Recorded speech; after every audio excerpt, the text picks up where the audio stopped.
Athletic Club taking on Girona, Espanyol versus Valencia, Levante versus Real Madrid, and Sevilla taking on Villarreal. Now, Real Madrid, they hope to continue their recent form as they currently occupy the top spot in La Liga with 15 points. That's 2 more points than Barcelona, who sit second. Villarreal sit third with 10 points, and it's Espanyol, followed by Elche, Real Betis, Athletic Club, Getafe, Sevilla, and Alaves. That's the top half of the La Liga standings. How do you feel that Xabi Alonso has settled in as coach so far? Obviously, Real Madrid in a hot form right now that they hope to be able to continue today in their match. How do you feel Xabi Alonso has been able to balance the injuries that he has to his team?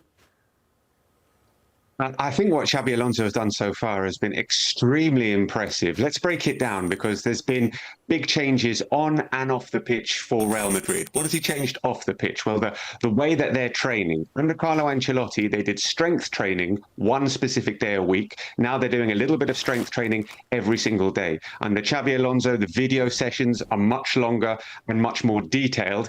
And also, there's a bit of discipline in the squad as well. They have to be a lot more punctual than they had to be under Carlo Ancelotti. We're seeing results on the pitch as well, because they are playing differently. They are recovering the ball a lot higher up the pitch, 3 meters higher up the pitch than they did last season. It might not sound a lot, but it's the difference between being 11th in this metric as they were last season and 2nd in this metric as they are this season. Only Athletic Club are recovering the ball higher up the pitch than Real Madrid. Yes, they're doing it more than Barcelona. It has been something of a revolution from Xabi Alonso, and he's done it with the shortest pre-season in Real Madrid history. He had 2 weeks to prepare for this campaign. He is still learning about his squad. He is still implementing things, and so far, so very, very good. The caveat being, it's just 5 games in the league and 1 in the Champions League. So it started very well. They haven't faced any extremely demanding opposition yet.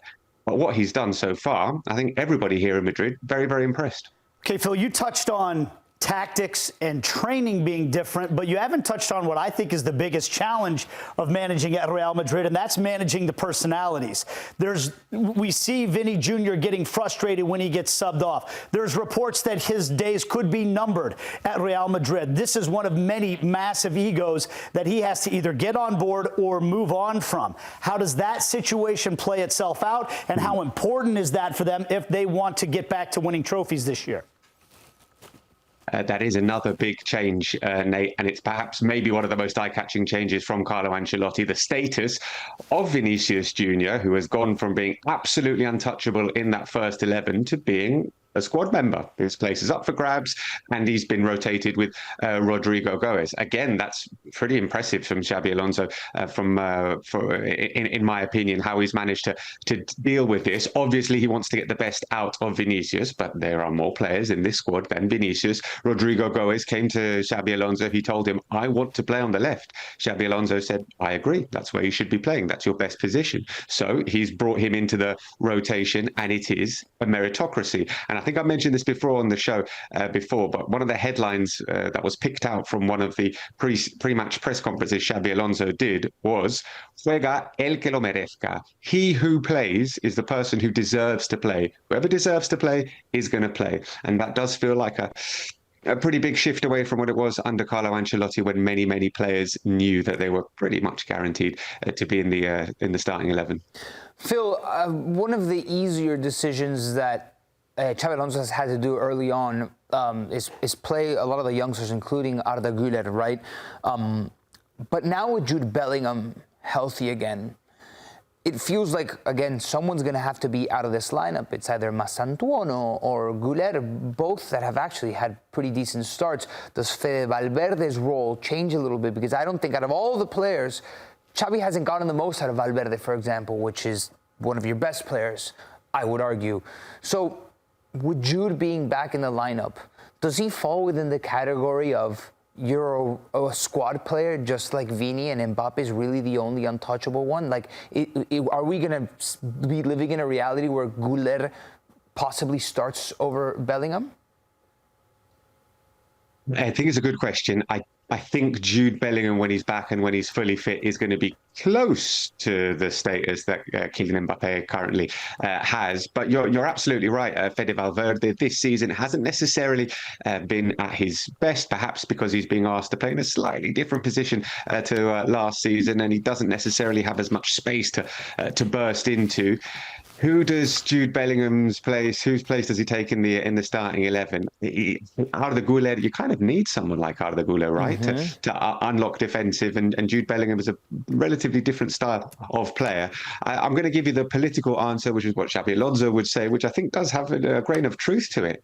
They're all going to play at some point. They are all going to play at some point because there are so many games and there is going to be a rotation. But just going back to some of the good stuff that Xabi Alonso has done, bringing in Arda Güler into midfield and turning him into this interior creative midfielder, which we didn't necessarily think was the player that he was, but he absolutely showed he can do that. Giving the confidence to Franco Mastoantonio, who's just come straight into the starting 11. Yeah, I'm 18. I've just moved here from South America. I'm good enough. And Xabi Alonso saw that and he's responded as well. So it's a lovely problem to have. And that's why, he's the manager of Real Madrid, and Real Madrid have an extremely deep squad.